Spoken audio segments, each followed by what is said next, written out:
If you're watching this channel, it's because you don't enjoy watching the world squander what Christendom built, but you want to do your part. And chances are you've heard me mention a great means by doing just that. Email made by and for Catholics.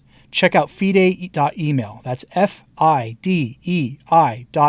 Built for Catholic individuals, families, organizations, and groups. They're private, secure, and of course, they're Catholic. And they're offering 2 months off on your first year for an annual subscription if you enter the coupon code Return to Tradition without spaces. That's the name of this channel, without spaces, at checkout. It's clear that the modernists are nervous.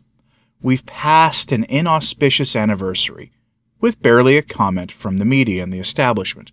2 years ago, on the Feast of Our Lady of Mount Carmel, which lands on July 16th, Francis the Great and Merciful issued Traditionis Custodes, a document that even his secular allies called heavy-handed. It certainly was successful in achieving one of its intended effects. There are now fewer apostolic masses available for the layperson than at any time in recent history, but it failed on a lot of other fronts. Bishops are dragging their feet in fully implementing the document, including its call for re-educating traditional Catholics into how great the new Mass and the new religion it brought with it are. The 2 years since this happened has seen Francis stack the College of Cardinals for the next conclave, which will elect his successor. But here's the thing. The modernists are nervous. Reportedly, Francis is very unpopular with the established old guard of cardinals, hence why he is going to such lengths to continue replacing cardinals every year, and doing it by choosing men from far-flung reaches of the church. To secure his vision, he pretty much has to. Traditionis Custodes wasn't popular 2 years ago, and it still frankly isn't. So let's dive into the story today.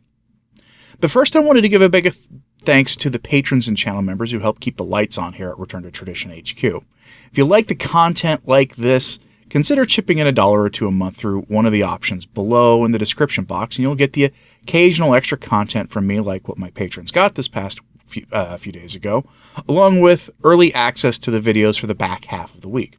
There are Patreon and subscribe star links in the description box. Anyway, thanks, and on to our story. And let's start with the anniversary itself, folks. Traditionis Custodes. 2 years ago at this time, it was all any of us were really talking about. I distinctly recall the New York Times reporting on the story of the suppression of the Latin Mass, and the New York Times was not exactly enthusiastic about the whole thing. The document hasn't exactly been enforced in most dioceses. Now, I'd wager this is one reason Francis chose to make the papal nuncio to the U.S. a cardinal, by the way, so he would be able to exert more pressure on the bishops to suppress the Latin Mass. This story comes from 1 Peter 5 with the headline, Papalist Failure, Traditionis Custodes 2 years later. The author is a poet and doesn't know it. And the author, by the way, is T.S. Flanders, and it should provide a spark of hope for you. Hence why the document is a failure. Quote, but let's look at this for a minute. Think about it, because if we take a step back from that and consider what has happened and not happened, this is actually good news. We reported last year on the 1-year anniversary. I'm now quoting their old article. At the time of this writing, according to Traditioniscustodes.info, 244 dioceses have responded to the motu proprio. Of these, only 26, or 10.65%, have suppressed all the Latin Masses in their dioceses. Another 37, 15.16, have suppressed some but not all Latin Masses. So compared to the first attempt at suppression in 1969, we have a night and day difference. About 75% of bishops responded to the decree and refused to implement it. This does not count other dioceses which simply ignored it completely, like the massive dioceses of Los Angeles and New York City, which together include some 24 Latin Masses. We of course remember that the premise of Traditionis Custodes was that a survey to the bishops returned negative results about the Latin Mass. Shortly after the motu proprio, Dion Montagna presented evidence that this survey did not have this negative result at all. 1 year later, the lack of any enthusiastic response from the bishops corroborates Miss Montagna's evidence. So what has changed since then? According to the latest stats from Traditioniscustodes.info, only 17 more dioceses have even responded to Traditionis Custodes. Compared to the first year, that's only a 7% response rate. And of the responses, 175 bishops refused to suppress the Latin Mass, which is 67% of all responding bishops. So we have a slight drop of total bishops responding positively. But let's remember something. This is only from those bishops who have responded. The massive dioceses previously mentioned, Los Angeles and New York, have still ignored this unjust decree. How many other dioceses have ignored this decree? End quote. Because again, that was only America.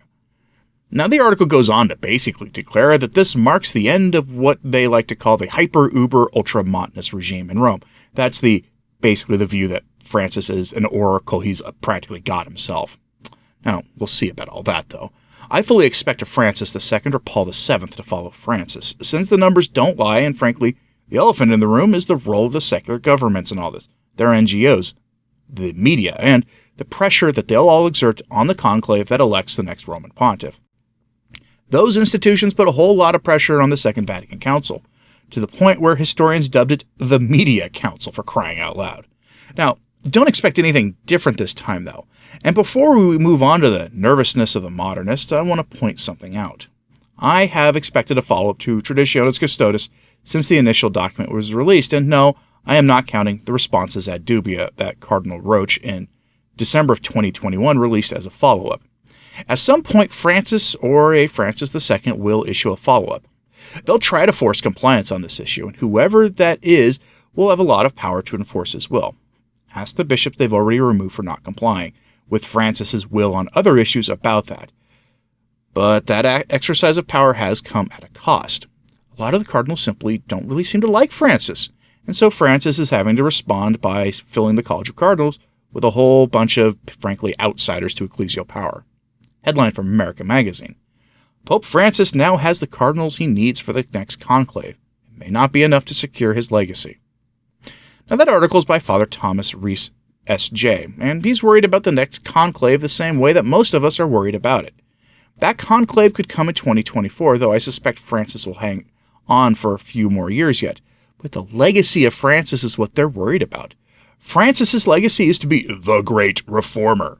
His job was to cement the modernist triumph at Vatican II and rule in the church, and they are legitimately worried that this could all come undone sooner rather than later. And why? Because resistance is growing to him and to their ideas among the bishops, and the traditional faith is growing among the laity. All you have to do is go to any Latin Mass parish, spend any time there, and you'll see that. But more than that, most of the new cardinals made under Francis don't actually know each other, and that is a recipe for a chaotic, messy conclave that is entirely unpredictable, though I'm going to give you an alternative view after we hear from Father Rees here. So from the article, quote, "It is therefore highly unlikely that the next pope will be in sympathy with the direction Francis has been leading the church, but in conclaves there are no guarantees. Certainly there have been surprises in the past, such as John the 23rd, John Paul I, and John Paul II. On the other hand, no one was surprised by the elections of Pius XII, Paul VI, and Benedict XVI. But Francis's impact on the College of Cardinals is greater than just numbers. He has also just dramatically changed where the cardinals come from. Prior to Francis, certain sees, such as Venice and Milan, were considered cardinalatial. That is, their archbishops automatically became cardinals. Francis threw this tradition out the window and has appointed cardinals from far-flung dioceses that had rarely, if ever, had a cardinal. For example, the most recent batch of cardinals include prelates from Malaysia and South Sudan, which have never had cardinals eligible to vote in a conclave. Nixing the practice of appointing cardinals from the traditional sees, mostly large and wealthy, often European, freed Francis to skip people who historically would have been appointed, but who were not in line with his priorities. As a result of Francis's appointments, the geographical representation in the college has changed dramatically, in favor of the developing world. After the consistory, about half of the cardinals will be from the developing world, as compared to 35% at the 2013 conclave that elected Francis. Finally, although Francis made cardinals of his top appointments in the Vatican Curia, he has reduced the percent of cardinal electors who are from the church's bureaucracy. At the conclave that elected him, 35% of the cardinals were from the Curia. After the September consistory, they will make up only 22.6% of the electors. It is too early to predict the outcome of the next conclave, but Pope Francis has set the stage through his appointments. The votes from Europe and the Roman Curia have been reduced. The voice of the global South has been increased.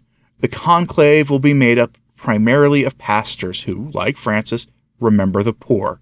This does not mean a reformer will be elected as the next pope. Progressives should remember that cardinals from the global south do not necessarily have progressive views on the rights of women and the James Martin crowd. They can be economically liberal and culturally conservatives. Many, myself included, believe that some cardinals at the 2013 conclave thought they were electing a theologically conservative when they voted for Jorge Mario Bergoglio. Because they come from all over the world, many of the cardinals at the next conclave will not know each other very well. Since the conclave rules and recent tradition encourage a quick election, cardinals will have to go through the equivalent of speed dating to get to know one another. With no leading candidates at the time, we could be in for another surprise. The Spirit breathes where it will. End lengthy quote. The inability to predict at all the next conclave is something that observers have been complaining about for the same reason for years. And these are observers from all across the sort of theological and ideological spectrum in the church. By de-emphasizing the Roman Curia, the cardinals know fewer of the candidates who are the most papabile, meaning the most electable to the papacy. But that can also be seen in a different way.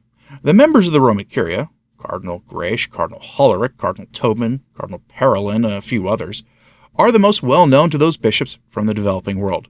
They're the ones with the most that they are dealt with the most consistently when those cardinals visit Rome. That makes them much more likely to become pope just because they're already known figures. Of course, it's not a guarantee, and I'm certainly not claiming that Hollerich is going to become the next pope or anything, though if he did emerge on the loggia, I would not be surprised. I would be horrified, but I would not be surprised. But the reverse of the usual concern is also true.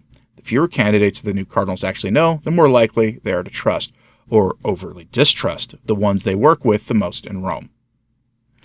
But I'm curious, do you think Francis's unpopularity among the bishops is likely to be a cause for concern for the Modernists in the next conclave?